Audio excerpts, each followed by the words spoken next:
masa pandemi ini kita memanfaatkan waktu di rumah apa yang dihimbau oleh pemerintah.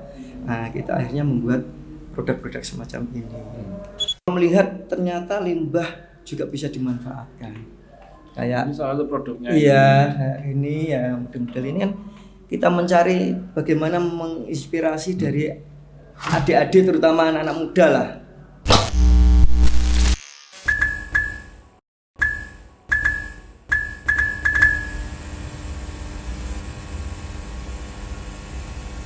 Oke, ketemu lagi di Cukrak-Cukrik Bojonegoro Kaya Cerita Mak Bedunduk Jreng. Halo Mas Ridwan. Halo. Sehat, Mas? Sehat. Alhamdulillah. Sehat. Mas Ridwan ini saya undang karena beliau saya anggap punya visi untuk mengembanggan Bojonegoro ini dari hal-hal kecil dan dari lingkungan terkecil. Ya. Mas Ridwan sekarang profesinya apa? Sekarang saya menggeluti ini produk dari pipa bekas ini, Pak. Pipa apa ini? Ini pipa peralon. Oh, pipa peralon. Oh, jadi ini limbah Yang kita angkat untuk menjadi produktif yang bisa mengangkat warna kreativitas Bojonegoro. Ya. Ini produk inovasinya Mas Ridwan. Oke, sebelum kita banyak cerita tentang masalah kerajinan dan kaitannya dengan pengembangan ekonomi kreatif di Desa Sukorejo. Kalau saya mendengar Desa Sukorejo, mendengar nama Desa Sukorejo, Kabupaten Bojonegoro, itu kecamatan kota. Sukorejo di Bojonegoro banyak, soalnya di Malu ada, di Mabumulyo ada. Nah, ini yang Sukorejo di kecamatan kota. Itu desa atau kelurahan? Desa. Desa Sukorejo. Itu saya teringat cerita ada Mbah Singonoyo. Oh, iya. Ini bisa diceritakan Mbah Singonoyo. Awal mulanya memang kami juga belum begitu paham, cuma yang jelas dulu Jalan Brigjen Suto itu Jalan Singonoyo. Oh, ya, sekarang itu cikal bakalnya dari Mbah Singonoyo itu. Beliaunya untuk domisili zaman Belanda memang sudah domisili di Sukorejo dan sekarang sebagai ikon religi di Sukorejo.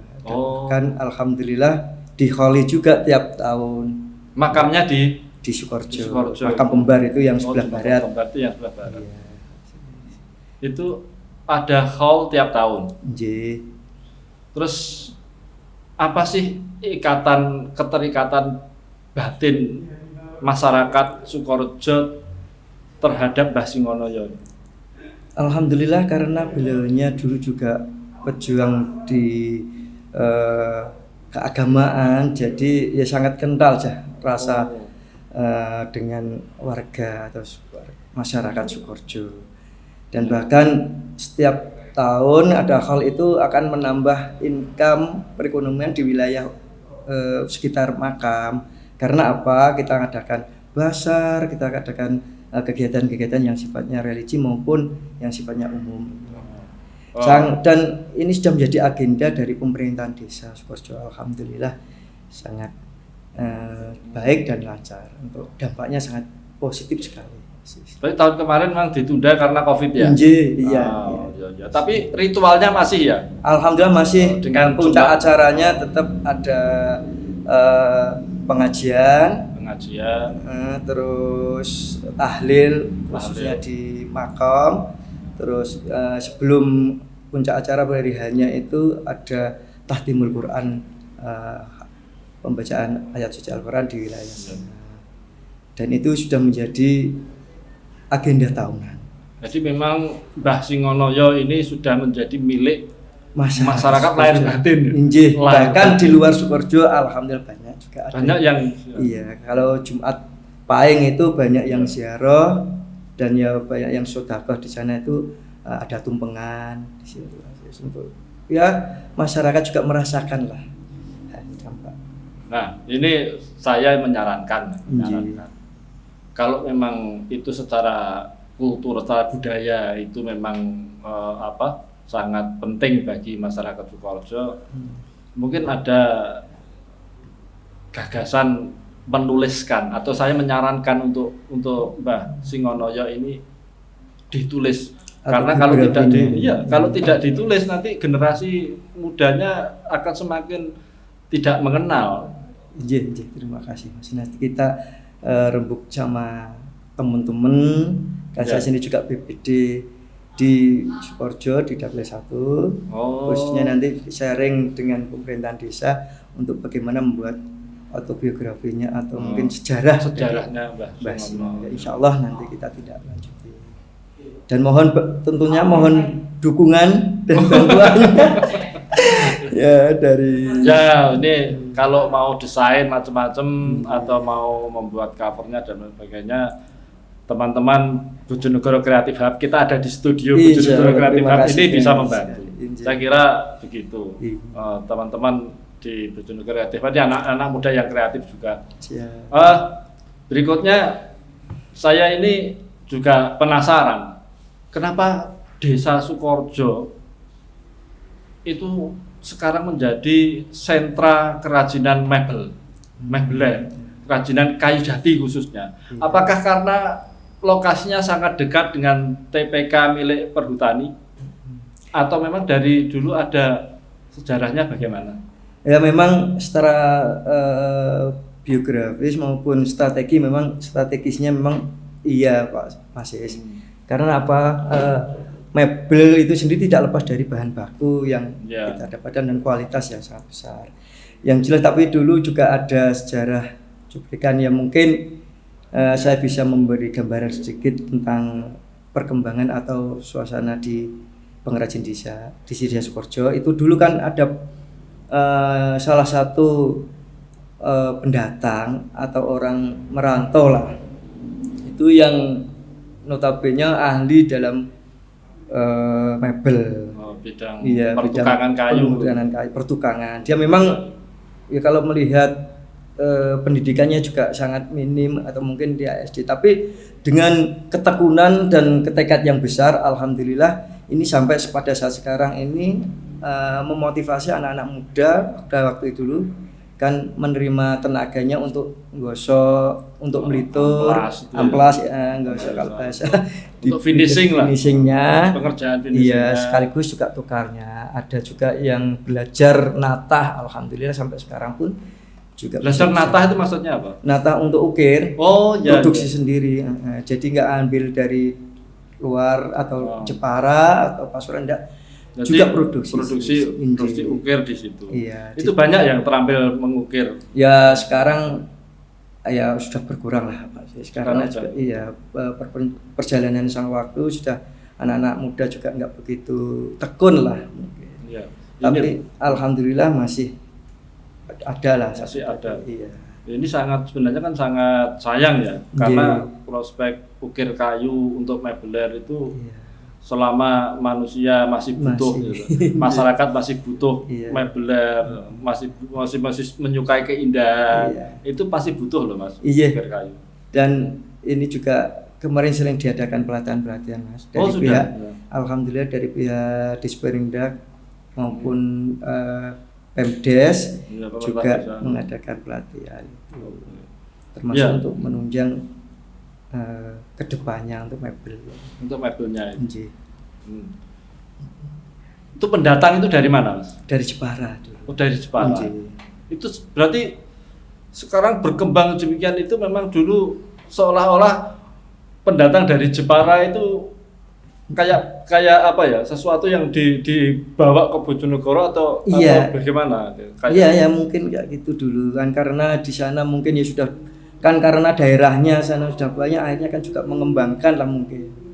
Mengembangkan dan alhamdulillah warga atau masyarakat Sukoharjo sangat juga senang merasakan hasilnya juga. Jadi sentra itu alhamdulillah itu berkah dari beliaunya dulu. Jadi ya memang tidak salah kalau saya melihat motif ukir Jepara itu juga terbawa ke sini. Ya. Iya. Dasarnya itu. Nah. Oke Mas Ridwan, kalau di Sukoharjo itu kebanyakan atau sekarang menjadi sentra pengrajin mebel kayu jati. Nah, kenapa Mas Ridwan memilih malah mengais-ngais limbah untuk dibuat kerajinan? Kenapa tidak di kayu jati? Ya awalnya saya juga berpikir gini Mas Is, kalau bahan kayu jati kan lama-kelamaan bisa berkurang atau mungkin alam itu kan ada perubahan lah, kayak mungkin bencana atau mungkin penanamannya berapa tahun. Nah kalau kita hanya mengandalkan satu kerajinan dari kayu, nanti kan generasi kita kurang bisa memanfaatkannya. Nah, kami atau saya ini bukan ini karena apa, melihat ternyata limbah juga bisa dimanfaatkan. Kayak ini salah satu produknya. Iya, ini ya model-model ini kan kita mencari bagaimana menginspirasi dari adik-adik terutama anak-anak muda lah. Ya, ini saya juga belajar secara otodidak melihat dari YouTube, dan untuk mengembangkan ini kita dapat stylenya itu 3 bulan baru menemukan satu motif. Ya. Alhamdulillah ini berjalan 5 bulan karena juga masa pandemi ini kita memanfaatkan waktu di rumah apa yang dihimbau oleh pemerintah. Nah, kita akhirnya membuat produk-produk semacam ini. Oh iya. Jadi saya selalu tertarik dengan pengolahan limbah menjadi barang baru yang bernilai ekonomi. Saya selalu tertarik karena ini penting untuk membangun budaya peduli lingkungan. Yang artinya berorientasi pada lingkungan. Ini limbah itu perlu diolah kembali.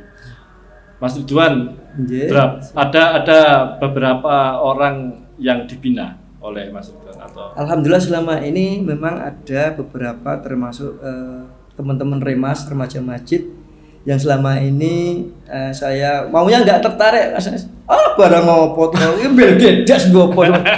Tapi alhamdulillah dengan kita tekad yakin usaha pasti akan ada menemukan hasil, dan alhamdulillah sekarang ada 2-3 teman-teman yang sudah mulai tertarik dengan. Ini sudah menjual. Alhamdulillah kemarin ada beberapa kafe juga yang pesan saya untuk yang lampu gantung. Oh ini lampu gantung ya? Iya kayak gitu kan, lampu gantung yang ini. Tapi ini ada beberapa ini dari diameter 3 in sampai 5 in. Pesanan terus ada ya? Alhamdulillah kemarin dari teman-teman Majalengka yang di Bojonegoro, Jawa Barat juga order ini. Ya alhamdulillah dari teman-teman Sidoarjo keponakan juga ingin ikut mengembangkan atau enggak. Oke. Jadi ini panjenengan melihat ini masih ada prospek untuk Insya Allah seperti itu. Tapi tetap kita semangat kok Mas. Oh iya. Dan apalagi program dari Bupati kita sangat menonjolkan pada kreativitas ekonomi rakyat. Oh iya. Cuma mohon tetap dibantu maupun supportnya Mas. Seperti saya ini kan hanya menghadirkan panjenengan. Terus panjenengan yang menyampaikan. Nah, untuk urusan membantu kan nanti urusan ada yang mengurus sendiri. Ini aja sudah terima kasih. Ya. Ini apa Mas saya untuk ini? Ini studio Bojonegoro Creative Hub. Semoga jaya. Saling berdoa dan sepanjang masa diterima oleh masyarakat jelas. Nah, ini Mas Ridwan. Mas Ridwan ini menjual barang-barang karya Mas Ridwan, karya kreatifnya Mas Ridwan ini mulai dari harga berapa? Kayak yang tempat botol ini hanya 15.000. Itu dipakai untuk apa? Untuk yang di tataan botol di sepeda. Oh, di sepeda ontel itu. Oh, ini untuk tempat minum iya, gitu ya? Dimasukkan ini. Ini kan untuk nyepet. itu juga dari teman-teman menyarankan saya, Mas perkembangan ini Mas buat ini, ya alhamdulillah saya praktekkan, alhamdulillah bisa diterima, dan ini sudah komunitas sepeda pancal banyak yang menggunakan produk.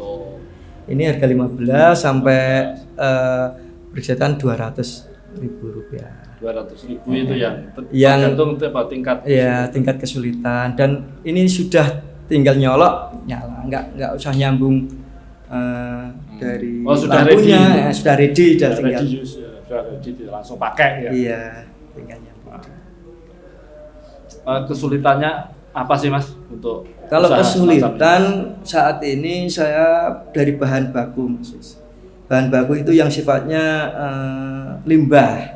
Kalau beli di toko ya tentunya banyak sekali, apalagi di kota. Kalau beli baru ya iya, mudah. Cuma kos penggarapan ini agak mahal juga. Biaya modal. Untuk yang paralon baru. Dan emang tuh paralon baru dibuat. Ya, makanya kalau ini kadang-kadang kesulitannya di situ untuk stoknya kadang-kadang. Apalagi kalau dapat pesanan almari mainan itu yang 8 in itu wah setengah mumut. Biasanya berburu kemana Mas? Kalau saya sampai dari Sidoarjo juga, karena sana juga ada saudara, saya nitip, kira-kira ada di luar sana, baru kita sampai berburu bahan bakunya itu keluar kota juga ya? Karena ya itu di dalam kota Bojonegoro kan sangat minim sekali pabrik-pabrik yang ini kan belum ada di Bojonegoro. Nah, ini mumpung kita sedang live di BCH. Panjenengan silakan menyampaikan kepada penonton kita, kalau membutuhkan atau ingin order atau membeli barang ini langsung ke siapa, nomor handphonenya berapa, alamat jenengan berapa, sampaikan saja. Terima kasih untuk dulur-dulur di Bojonegoro maupun di luar kota. Jangan berkecil hati, tetap peluang pasti masih ada.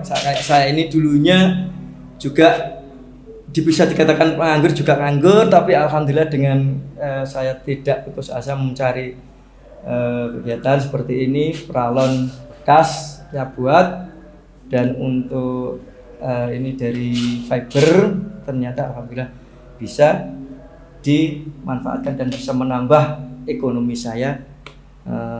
Kanggo tuku beras Mas. Oh iya. Itu yang jelas, dan juga sedikit menambah kalau kami punya kekurangan biaya, alhamdulillah bisa tertanggulangi, dan syukur alhamdulillah. Kalau pesan langsung di saya Jalan Brigjen Sutoyo Gang Langgar nomor 4B. Ini rencana setelah limbah paralon, limbah apa lagi mau diolah? Saya rencana mengkolaborasikan dengan akar-akar jati, limbah-limbah kayu jati yang ada di Sukoharjo, sisa-sisa kulit, terus yang digraji. Kalau bahasa orang Sukoharjo sebetan itu bisa kita kolaborasikan atau kita padu-padankan dengan ini nanti produk-produk yang mungkin tataannya atau mungkin ya dengan artnya nanti kita kerjasama dengan teman-teman. Wah, semoga sukses. Amin, terima kasih. Oke, kita akhiri cukrak-cukrek Bojonegoro kaya cerita Mak Bedundu. Sekian. Terima kasih Mas. Sama-sama.